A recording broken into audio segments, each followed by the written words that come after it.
Well, at least us Blue Jay fans got an extra day of happiness. With the rain out yesterday between the Jays and the Orioles, that doubleheader is now going to be postponed until, was it late July, they said? So, today was the finale of the series, and the Blue Jays had 2 days to, or I guess 1 full day, to enjoy a victory against Baltimore. Whoa! And they had an opportunity today to get the mini broom out sweep, even though, it won games later on in the year, but who cares? We're not going to talk about that. And they had the lead in the 9th inning.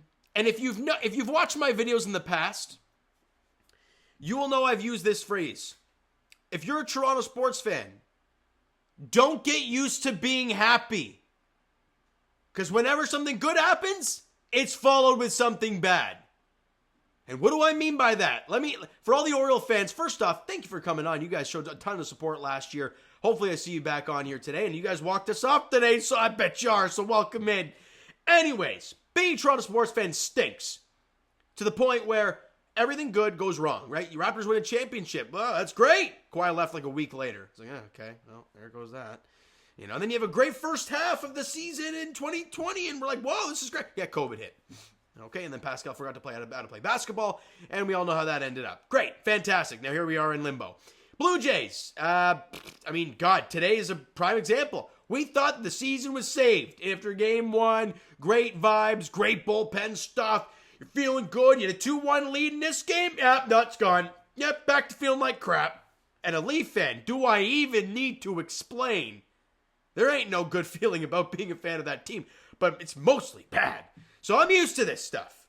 But anyways, the Baltimore Orioles, like I said, walk off the Blue Jays 3-2 in the 9th inning as Adley Rutschman hits a meatball fastball from Jordan Romano into the seats, a 2-run shot, scoring Jordan Westberg, and you lose.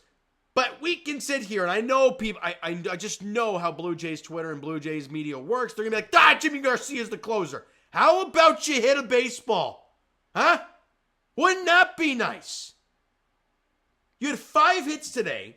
They went 2 for 13 with runners in scoring position. They had the bases loaded with David Schneider at the plate, and yeah, a little bad luck. Line went right at the outfielder. But for the love of God, in a game like this, against an offense like that, they are never down and out. Adley Rutschman, my God. I mean, I don't know what his numbers are. Dude's an MVP caliber player to me. I don't care, 834 OP. Don't give me that crap. He's the field general on the field. And he's a mutant with the bat. He's literally carried that offense. The four of the 5 runs that they had scored in this series, in 2 games, 4 of the 5 were driven in by Adley, all off of home runs. And that is the difference between the Toronto Blue Jays and really anybody else in this league, but more in particular this Baltimore Orioles team, because that's what we're talking about here, is you can have a bad offensive day, and again, they still had 11 hits. They just couldn't cash. But you can run into one, right? How have all of their runs scored in this series? Home runs. Solo shot by Westberg in the first inning. Home run, 2 homers by Adley Rutschman in game 1. And then the 2-run shot today. Game breakers. Whereas if you're the Toronto Blue Jays, you got to string 4 or 5 hits together, and it's just not going to work. And you saw yet again with a pretty good pitching staff in the Baltimore Orioles what that can do to you. He scored a total of 5 runs in this series, albeit, yeah, they did too. But who cares? Your offense is so bad. This Blue Jays offense is near dead last in the league in runs scored. They are 26th going into play today in runs scored per game at 3.7. They scored 2 today. Great, that's going to go down. Hits, they're 23rd in baseball. Average, 21st in baseball. Only get on base a good bit. They are 15th. They are mid. Slugging percentage, 24th. OPS, 23rd. Homers, 25th. Their offense stinks. And it's just who they are now. This is why being a fan of this team is no fun. Because it's not like, well, they're having a bad week and they'll turn. No. They're just bad. Their offense is just not good. And meanwhile, I get the Baltimore Orioles didn't score a whole lot in this series. But we're watching an offense over there where I'm scared shitless with everybody coming to the plate. Westberg, I don't think the Jays have seen him a whole lot, but dude's a mutant. Adley Rutschman, do I need to say more? Ryan Mountcastle, do I need to say more? Gunnar Henderson, he hadn't done much in the first 2 games of the season, but the dude scares the hell out of me. Santander, scary. Ryan O'Hearn, realized how to pick up a baseball bat last year, and he's been awesome for the Orioles. Mateo, doesn't matter if he gets many hits or not. When he does, dude flies around like a freaking, the Tasmanian devil out there. He's running around so fast. Colton Cowser, I mean, didn't he win Rookie of the Month in April or something like that? Austin Hayes is a freak. Cedric Mullins, I don't care about the bad numbers. He scares me. It's just a lineup where up and down, they're very scary. And I look at the Blue Jays lineup, and I'm like, maybe Bo Bichette and Vladdy, and maybe one other guy runs into one. Jansen, I guess. But everyone else just runs into one, maybe? It's like, God, it's a painful watch. And we watch Yusei Kikuchi. His last 2 outings, Jays fans, is this. Okay? He went 8 innings against Minnesota. Picked up the loss in that game. He went 4 1/3 today of 1-run baseball. And 9 Ks. And picked up a no decision. That's what's so pathetic about this team. We watch these players. We were watching Gausman over the last year get no run support. And this season, he hasn't been all that great. But even when he does, the run support is done out there. And Alek Manoah shoved in his first outing as a Blue Jay back in the big leagues here, or I guess second start back in the big leagues. But the offense stunk. They gave him nothing. So we have this great pitching staff, and everything's falling apart because you can't hit a baseball. And it's not going to come from any fix.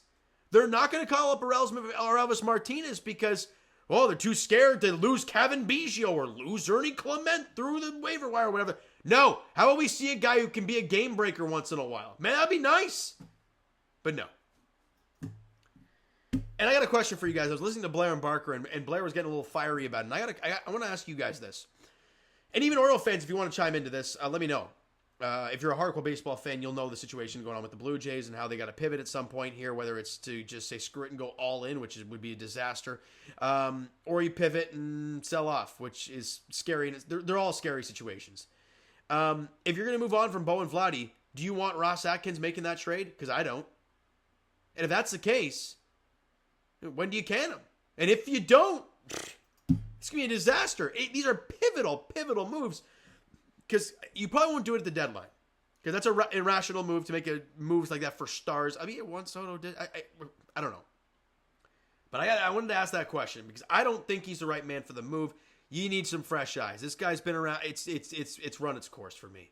It's run its course for a lot of Jays fans for a lot of years. For me, I've finally hit that wall. Watching the offseason the way it went, I'm like, okay, I've seen enough. I'm good.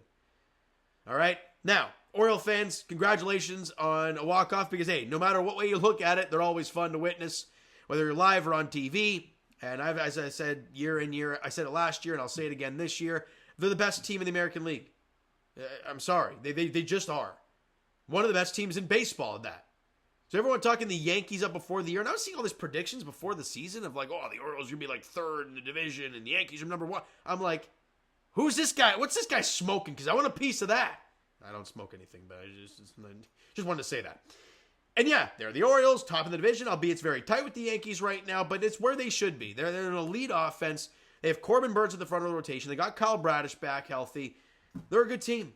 So enjoy it, Oriole fans. Really, really enjoy it. Because you never know what's going to happen down the road. Y'all think you're going to get Adley and all these guys locked up, which you should. But we thought Bo and Vladdy would be locked up, and yet here we are. So who knows what's going to happen for you guys. But enjoy it. Enjoy the now. Live in the now. All right? Now, Jays fans, we got to take on the Rays next at home on the weekend. Yippee. Chris Bassitt gets a start in Game 1 on the Friday night. Kevin Gausman Game 2. And Alek Manoah in the finale on Game 3. There's like no starters listed right now for the Rays, so who the hell knows how that's going to work. But you know what, guys? That's going to do it for this one. If you enjoyed the video and not the game, because it stunk. I didn't go through the stats, actually. Shout out Jimmy Garcia. He was awesome today. Let me actually do that real quick. He went an inning and 2/3, allowed 1 hit and a strikeout, and inherited a second and third nobody out situation and got out of it in like the 8th, which was incredible. Zach Papa's good, an inning and a third of no base runners and a strikeout. Henderson Cabrera got a little hairy there, but Jimmy Garcia got him out of it. Tim Mesa got his one guy to strike out, and then Jordan Romano didn't get an out, allowed 2 hits and a home run. So there's that. And offensively, Bo went 2 for 3 with a couple RBIs, and he walked once as well, so he's starting to feel a little bit more, which is nice, but Vladdy went 1 for 4. There's 3 hits. KK 1 for 4. George 1 for 4. That's it. Done. Curtains. All right, so you know what, guys? That's going to do it for this one. If you enjoyed the video and not the game because it sucked, but if you're an Oriole fan and love the game, hit the like button. Do appreciate that. Hit that subscribe button if you haven't done so already. Comment down below. Thoughts on the video, thoughts on the game. Would you like, would you not like from today's game? For the Toronto Blue Jays, Twitter, Discord, Instagram, and of course, TikTok is down below. So follow up there if you haven't done so already, and I will talk to you guys. Oh, just Jays edition at this point. Friday, 7:07 first pitch at Rogers Center as Chris Bassitt gets the ball for the Blue Jays in the Friday night game against the Tampa Bay Rays. Thank you so much for listening and watching, guys. I hope you enjoyed the video and not the game. But if you're a fan and loved it, yeah, I hope you did. We'll talk to you guys then.